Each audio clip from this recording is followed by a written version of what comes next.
Stop killing sales. You may wonder what I mean by that. Well, today I want to share with you my best tips and tricks for selling more real estate, or more cars, or more clothes, or whatever, because sales are sales are sales. It occurs to me that in real estate, we spend a ton of time training agents to get more leads, do more marketing, pay for expensive Zillow and Trulia leads. But once you get that lead, do you know what to do with them? All you got to do is open your mouth in the wrong way, and that lead goes away, and you'll know it on their face when you have killed a sale. So I don't want that to happen to you, so let's get into the tips and tricks so that you will have your best year ever. One of the most important things that you have to do when you're selling real estate or anything else is figure out who the decision maker is. When you've got a couple who comes in, it may be the man, it may be the woman, it may be grandma. You've got to figure out who's going to ultimately make this decision. Jay Kinder gives a great example of this he says, whenever he shows up at a house for a listing appointment, he would always ask, who wants to give me the grand tour? And he goes, the decision maker is either going to give you the tour or they're going to tell the other person to give you the tour. So now you know who you're playing to. Now don't take this too far, because I would say it's about maybe 70-30 of the attention you want to give to that decision maker, but you always show respect to the other person because they've got some say in the matter always, right? So what you want to do is using your body language and your eye contact, you want to always be including them in the conversation. So whereas you're tailoring your sales techniques to that decision maker, you're going to still involve them in the process so they feel respected and included. It's great if you study DISC techniques, and if you hadn't, I suggest you do, because you want to figure out, is this decision maker most likely a D or a C? It's a D, it's a driver, it's someone who's going to give me the facts, just the facts, don't waste my time, get in, get out. They do not want lots of chit chat. Now this person over here may need a little chit chat, so you're still playing to both. Or your decision maker may be a C. I call this spreadsheet guy. Spreadsheet guy is like, show me the comps, give me the numbers. This has to make analytical sense. So if you got a C over here who wants to know the numbers, and you're just talking about the flowery wallpaper, now it's so beautiful, you have lost him, right? So we've got to get in rapport and speak to the person making the final decision while we're showing respect to the entire party. Once you identify a decision maker in a relationship, be careful if that person is the opposite sex. So if you're a female and the decision maker is the husband in this particular team, let's say, be very careful about giving him too much attention, especially if he's giving you too much attention. Now, so it depends on their personality. If they're not flirty or the wife's not sensing or feeling that they are, you're probably fine. Just be very aware. If he's even slightly overly interested in you, or if she even thinks he is, you make sure that you two are building up rapport, that you are the two gals in the relationship, right? And you're taking care of her and you got her back, because he may be the driver of the decision, but I promise you, if mama doesn't like him, this deal's not gonna happen with you. Because the truth is, she may not say that you're some cute hotsy-totsy and that's why she's jealous. She may not even know it. She's just gonna know she doesn't feel comfortable with you, because the relationship being developed, even on a very superficial level with her husband, is making her uncomfortable. I've seen young women lose deals over this. So especially, it can happen to anybody, any sex, any age, but especially the younger you are as a female, you have to overcompensate. You have to dress more professionally. You have to cover up more, because the minute she sees you, her first instinct is going to be, you're a threat. And I think it's often subconscious, but I think it's there. So don't forget, if you're dealing with the opposite sex in the relationship of you, then you make sure you are overly respectful to this other person and that they know that you don't have any interest and you're not flirting in any way. People tell me in the office sometimes, they're like, well, I can wear whatever I want. This is comfortable. It looks cute on me. I look nice.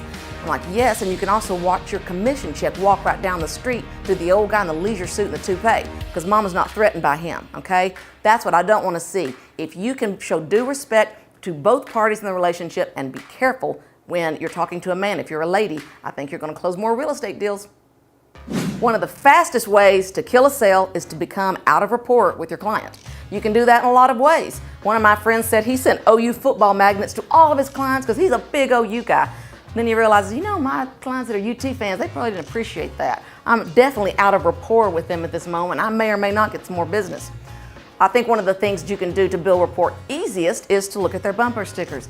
Check out their environment, listen when they talk to you, find out what they like, and find something you genuinely have in common. Another step farther, however, is you've got to physically build rapport. That's your tonality. It's how fast you talk. Because I don't know if y'all noticed, but for a Texan, I'm a fast talker. So I have to be very conscious with that. People don't believe it, but I've had clients who were older before sitting across the table from me for over 2 hours talking about a listing. They had been through some rough things. They had lost their adult child. This was a very difficult situation. I promise you, I flipped my phone over, pushed it far away. This was over 2 hours.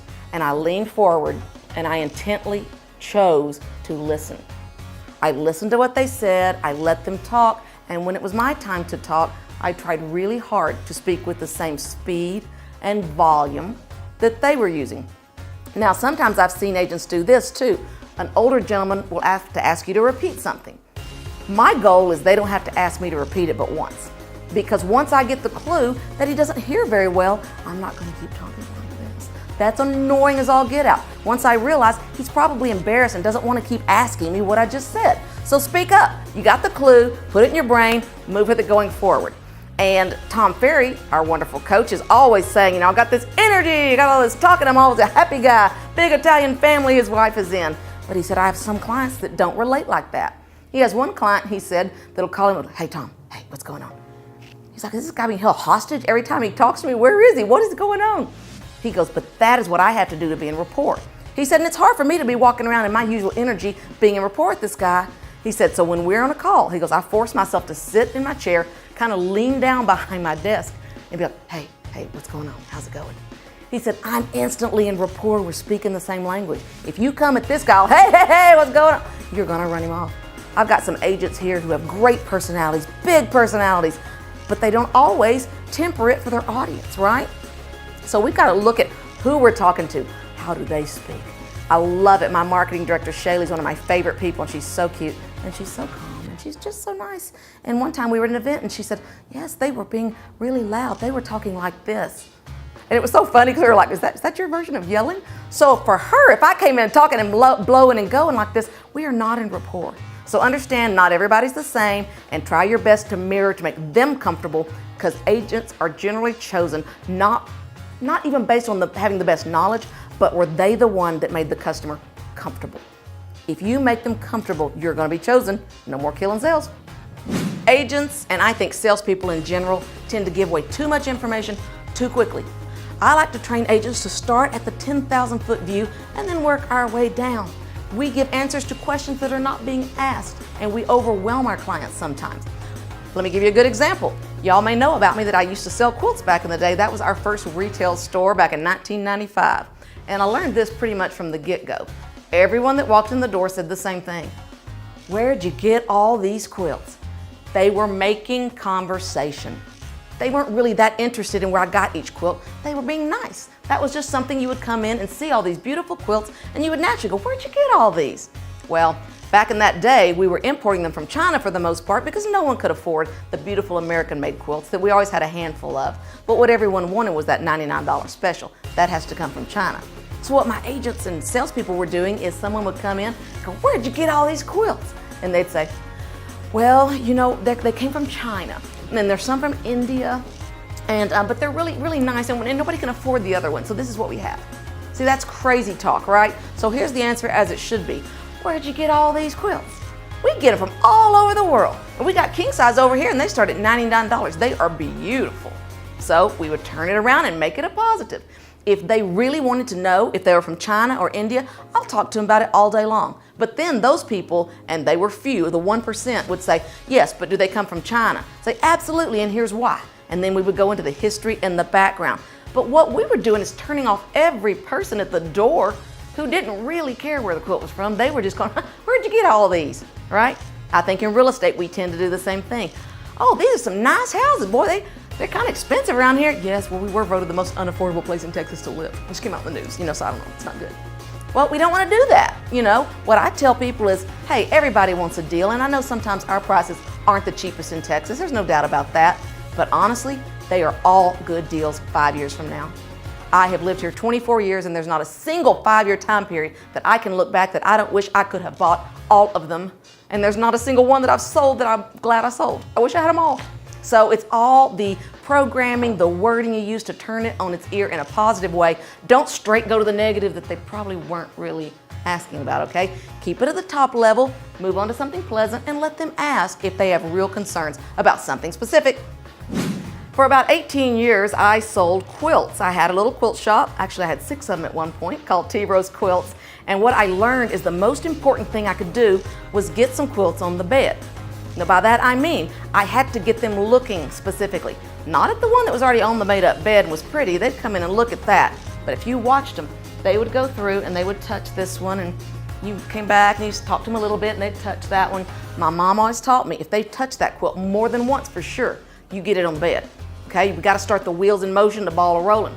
So I would go grab this, I'd open this quilt up, and I could use any excuse like, you know what, this thing's not folded right, I need to refold it. It's good for the quilts to refold them.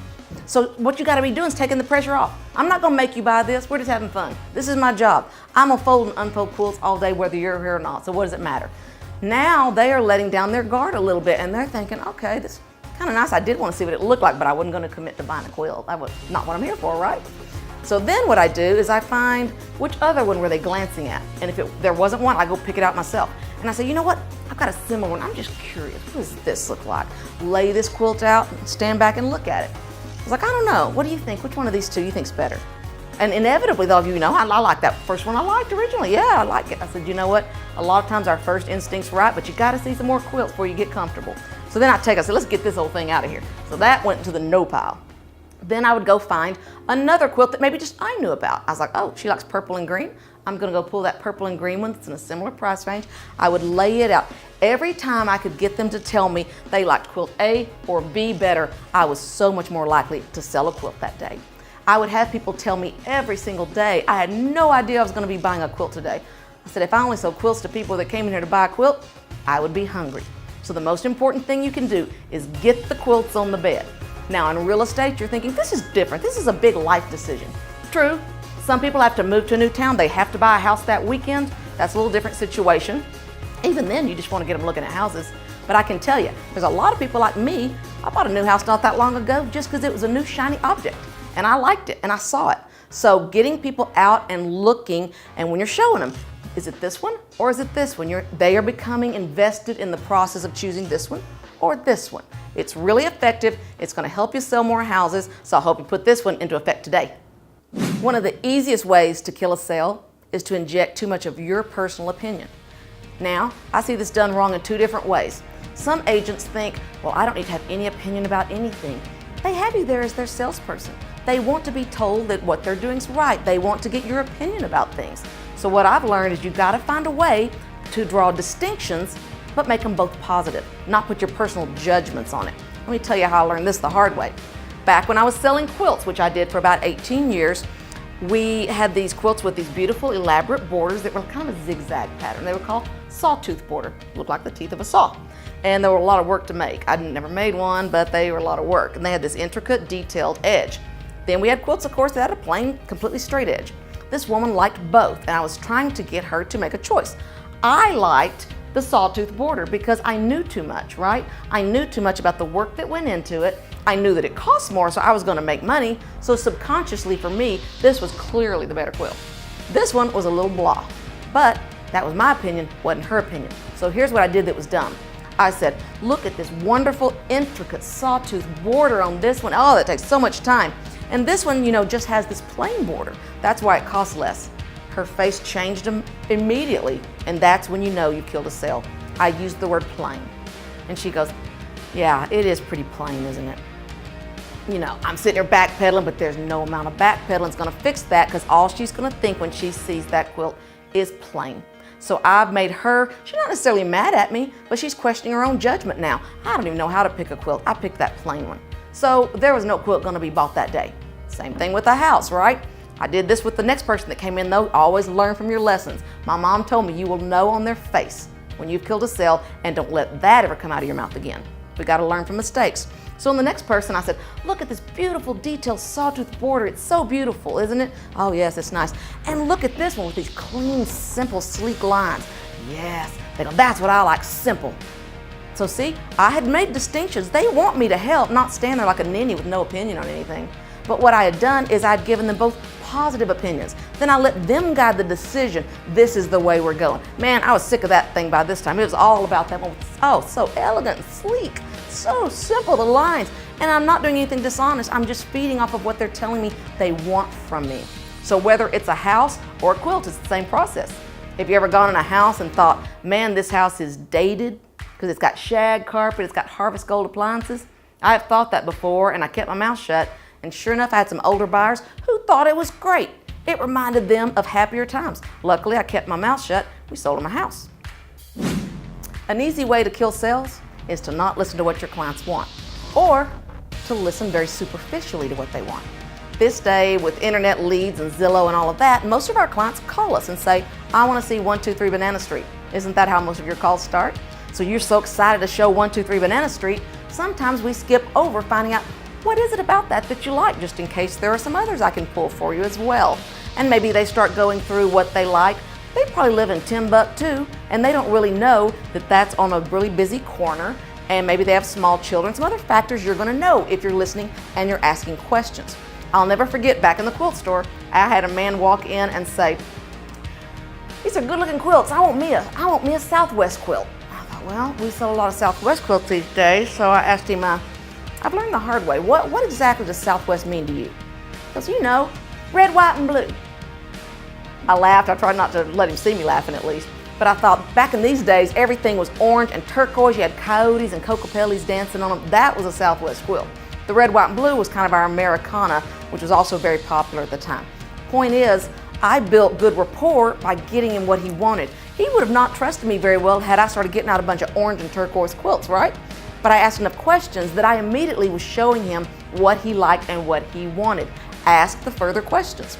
Someone may say, you know, I'm thinking mid-century with a farmhouse twist. That's great, but dig that out, because what that means to them is probably something different than it means to you. When you go out and you start looking at properties, keep asking those questions. What is it about this one that you really like? What is it about this one that you could live without? If you don't ask the questions, they may not tell you, and you're going to spend a whole bunch of time showing a bunch of Cocopelli Southwest quilts. A great way to kill sales is to be a lazy dodo and not know anything about your market. You have got to be the expert. That's why they're coming to you. That's the only reason they need you, is your expertise. This is not something you can fake, guys, and they'll smell it on you. It's particularly important if you are inexperienced a little bit or maybe a little bit younger. You need to be able to disarm them pretty quickly with the amount of knowledge you have. I would have people come in my quilt shop back when I did that, and man, I started that when I was 28 years old, but I looked pretty young. I'd been a trial lawyer for 5 years. I knew plenty. But they would come in and I looked like this young kid to them, and they were pretty dismissive. And they would say, they'll start making excuses. I need to go home. It's pretty, but I'm gonna go home and measure my mattress. I said, well, guess what? You're in luck, because I know the size of the mattresses and I know the size of our quilts. A standard king size quilt like you're gonna buy here or at Penny's is 100 inches wide. The standard king size mattress is 78 inches wide. The division there is 22 inches. Cut it in half, half hangs on each side. That's 11 inches, at which point I whip out a tape measure and show them what 11 inches look like. I said, now if you want to go bigger, we've got them all the way up to 22-inch drops. The point of the details is not that important. What's important is the whole look on their face changed. Their shoulders would usually drop, and they would look at me like, finally someone knows what they're doing. They all would tell me, I've been to Penny's and bought something in a bag that says a king. I got it home and it didn't fit at all. So I had to overcome youth and inexperience with knowledge. And as soon as I could start quoting facts and figures and being right, they looked at me in a different way. And that was a great way not to kill sales. If you've ever shown property before, you already know that people are going to find things to object about. They're going to find things they don't like. That's just the reality of real estate. David Knox taught me a great lesson at a conference I was speaking at. He said, I never spend time handling objections from buyers. He says, we walk in and they say, oh, the carpet's shag and stained. So, We walk to the kitchen. Oh, look at those countertops, they're laminate. Yes, they are. He said, I've literally had experiences where we go room to room and they point out something about each front, and I just nod. What are you going to say? It is shag carpet. It is a little dated. I'm not going to talk about it. And at the end they go, we love it. We'll take it. This is the house. Sometimes they're just making mental notes, and it might be exhausting to them if you're spending all your time convincing them to buy this house. One thing that may not kill sales, but will definitely kill your checkbook, which is kind of the same thing, is giving concessions. Giving away your commission. Some agents love to do this early and do it often, and this is a good way to go broke. Bottom line is you need to value yourself, value your time, value your expertise, or your clients won't either.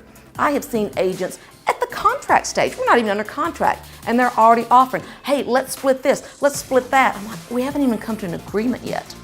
And I genuinely always feel like I want to hold back as long as I can. Sometimes when you go into repairs, there's something that you just can't get them. They're right there, like $1,000 apart. And you really wish you'd held back a little, but you gave it all away up front. You gotta hold on to that in case you really need it. Hopefully you don't need it at all, but if you do, it's gonna be there unless you've just wimped out and given yourself away up front. I bet you're killing sales right now by giving up. You give up too quick, you give up too early, you make a call and they don't want to buy from me right now, I'm not gonna call them again because I'm bothering them. You gotta be tough, you gotta be a little bit aggressive, right? So what I saw my mom do one time in our quilt shop, you know I love me some quilt shop examples. She and I were visiting up at the front counter in what is now our real estate office. We were talking for a few minutes, she was helping me out so that I could get out and do some things with the kids.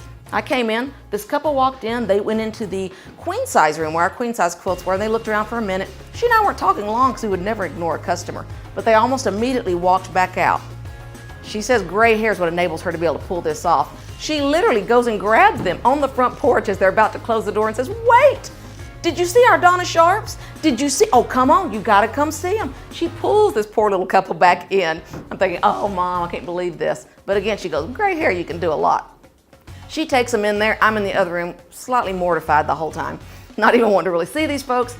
Next thing I know, they come out with quilt, the dust ruffle, the shims, the euros, $800 worth of merchandise. They plop it up on the counter and buy it, and they're hugging her.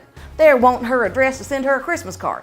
You know why? She solved their pain. As salespeople, we start thinking, oh, I don't want to be pushy salesperson. I was like, they came to you because they need something. They need some advice. They need some help and some guidance. So she made their day. They hugged her and said, we didn't know what we wanted and you helped us. So if you can get in the mindset of, I'm not bothering this potential lead, I'm going to help them find what they already came to me in some way or the other to look for, or what they don't even know they need yet, right? She always taught me one thing to remember in selling quilts, houses, cars. Don't stop selling till they say wohelo. I'm not sure what wohelo is, but I think it's a Boy Scout term. And so another example with her. When we very first went into business, we'd sold this woman, she was with me, she was teaching me all these tips, and we'd sold her probably $800 or $900 worth of quilts at this point. It was 3 or 4. And so she was bagging up, it was the end of the day, she goes, oh, I just can't even believe. And my mom said, she hadn't said wohelo yet, she's on a roll. She said, so. She goes, I know you're not buying it today, but just for next time, I want you to see this because it is so special. And she goes and gets out what was called a red postage stamp quilt, and she holds it up. The lady has a fit over it, goes back out to her car where she's already put her purse up, comes back in and buys another $300 quilt. That made such an impact on me. I would have killed sales again there just by stopping. I would have quit too early. I thought, we've already sold $700, $800, $900 to this lady. I had no idea she had more to go. Mom said, read the clues, know if they're not finished. If they haven't said, whoa, helo, not today, no more, then you keep selling. Don't make judgments for your clients about how much home they can afford. Okay, let's go to the bank. Let's get their pre-approval and find out what they can afford. And if they say they want something nicer, sell it to them. Don't stop selling till they say, whoa, helo. So remember, sales are sales are sales. And the one thing we don't want to do is kill sales. You can bring in all the leads you want. You can get behind your fancy CRM and acting like you're doing something. But if you can't close the deal when they're there, if you can't understand that our license we get from the state says we are a real estate sales person, then you are killing sales, you're leaving money on the table. I know with these tips and tricks you guys are not going to do that, and I hope you have your best year ever.